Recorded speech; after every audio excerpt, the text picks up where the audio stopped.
we get into the driving seat of Nissan's new Qashqai. We lived with it for a week to see if it's as good as the outgoing model. What is it? In many ways Nissan were the first to create a proper crossover. Its first generation of the Qashqai was launched a decade ago, and ever since around 2.3 million examples had been sold in Europe. Now, with the introduction of its second generation, Nissan hopes to maintain this level of popularity. What's new? Aesthetically, the all-new Qashqai is relatively similar to its predecessor. Okay, so there's a revised front end, a chunkier grille, sleeker headlights and sharper taillights, but you know it's still a Qashqai. The cabin has also been changed to include refinement updates and a much fresher image. The biggest change, however, comes in the form of Nissan's ProPilot autonomous driving system. Arriving next year, it allows the Qashqai to control the steering, acceleration and braking, ideal for safe motorway cruising.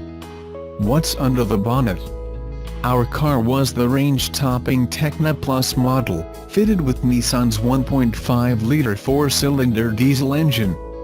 Under the bonnet was a respectable 109 bhp and 260 Nm of torque, meaning a 0-60 mph time of 11.7 seconds and a top speed of 113 mph. There isn't a lot of punch from this engine, but what it lacks in grunt it certainly makes up for in economy. Nissan claims the 1.5-liter diesel manages a combined fuel consumption figure of 74.3 mpg, with 99 grams per kilometer of emissions.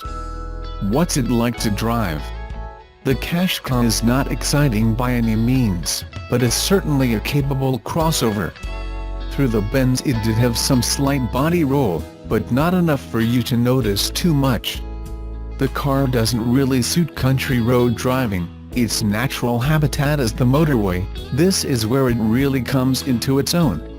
Despite having chunky 19-inch alloy wheels, our test car seemed to iron out imperfections in the road, and was generally very refined with little wind noise and very comfortable seats.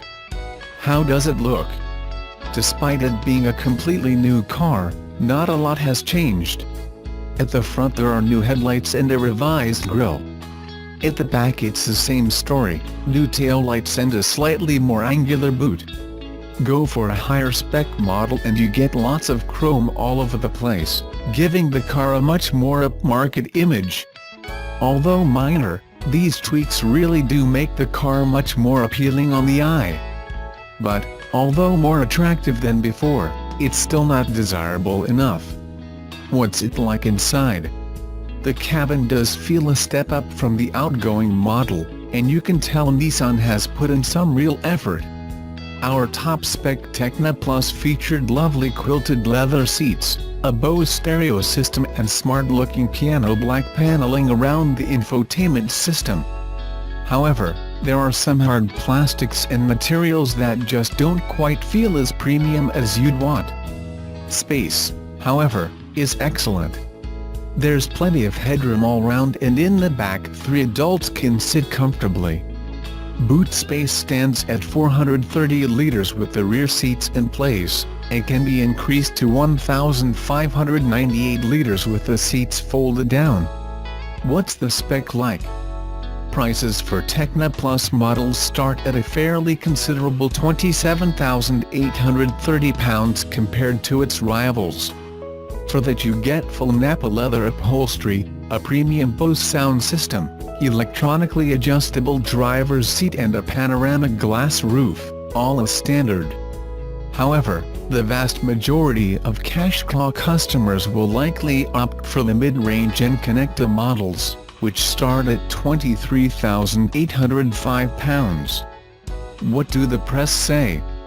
Auto Express said the Qashqai was a practical, efficient and good-to-drive family crossover, even if more modest variants offer better value for money, while Top Gear said it's not the unassailable class leader it once was, but still one of the best small SUVs on sale. Verdict: The new Qashqai might not be the most exciting of cars, but it is very capable. We would recommend one of the mid-range models over the Tecna Plus as they represent better value for money. Roseville, California. Are you looking for a sports car that is enjoyable to drive that won't put a major dent in the bank account? The answer may come from an unlikely manufacturer, Subaru. The Japanese automaker has built its reputation on producing safety-conscious vehicles exclusively equipped with all-wheel drive. A two-door coupe that seats 4 people, the Subaru BRZ breaks the mold somewhat. It's the only model in the Subaru lineup without all-wheel drive. The rear-wheel drive BRZ does follow the Subaru safety plan, receiving 4 of 5 stars in government crash tests.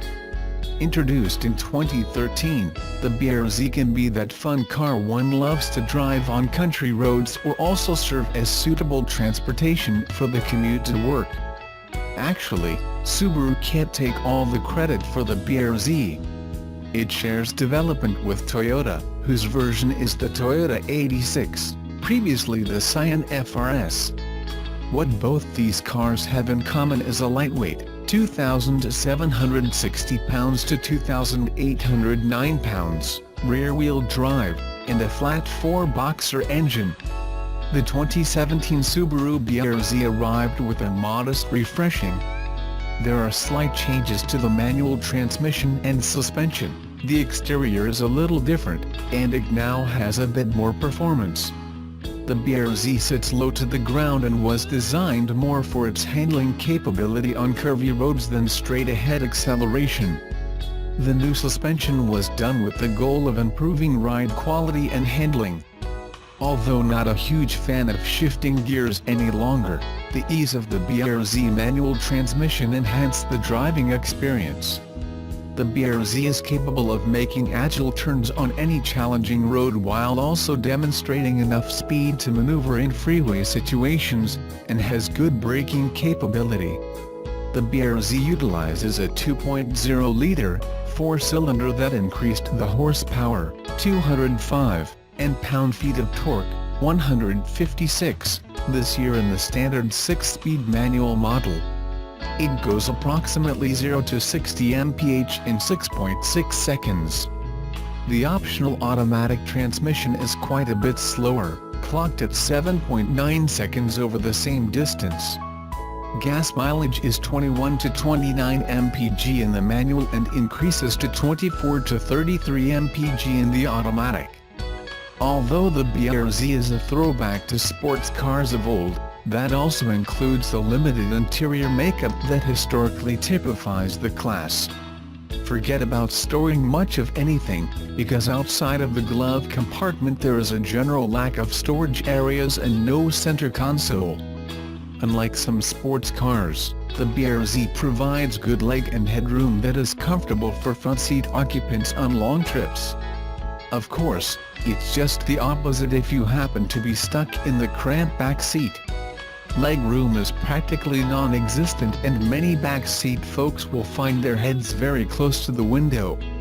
A plus with the BRZ is the trunk space is better than anticipated, 6.9 cubic feet, and can store several travel bags and other items. The sports car also comes equipped with high-tech features like navigation, HD radio and Bluetooth phone and audio connectivity. If you're a fan of old-school sports cars, give the Subaru BRZ a test drive. It supplies the fun factor that sports cars typically deliver, and it's offered at a reasonable price, around $26,000. We might like it even better if it had a convertible option. Baby Driver was one of the biggest hits of the summer box office, and now the company that modified the 2006 Subaru WRX that plays the star car for the opening of the movie is looking to sell it off to somebody who needs a car to jam out in while robbing banks.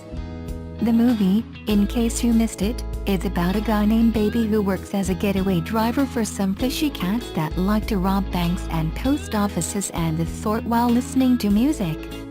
I thought it was a good, fun movie, but it didn't enamor me like some of director Edgar Wright's previous movies. Still, the opening scene drives home the kind concept of the movie and shows off the car in question, a modified Subaru WRX Limited. The eBay listing for the car spells out the modifications done by DVW Motorsport, including a rear-wheel drive conversion, red spray over the original gray color, rear differential upgrade and the addition of a turbocharger from a 2004 STI. The listed car is the one you see on screen in the scene above, and was also used for the red carpet premiere. The listing claims the car only has a few minor dings and scratches and is in otherwise good condition at 168,000 miles, and the current bid is at $19,100 as of publishing this article, which seems like a gouge for this car minus all of the, movie fame. Nice price or crack pipe? There's no way I wouldn't road trip this to Atlanta and at least try to get arrested in it, so it won't be for me. If it's for you and you win the bid, please do let us know.